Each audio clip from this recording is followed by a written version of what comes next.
అస్సలాముఅలైకుం అండి. 7 గంటలకు నిలబడితే ఇప్పుడు ఇక్కడ 10 అయిందండి. ఉందండి ఖైమా రెడీ. చపాతీలు అయిపోయినాయి. చపాతీల పని కూడా అయిపోయింది. ఇప్పుడు రూమ్ క్లీన్ చేసి మనం పోయి పడుకునేసరికి 12 అవుతుందండి.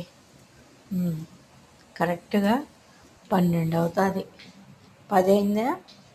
ఇంకా వాళ్ళు వచ్చి తిని అవన్నీ కడిగి పెట్టి నేను మెక్కి పోయేసరికి 12 అవుతుంది. నీళ్ళు పోసుకోవాలి.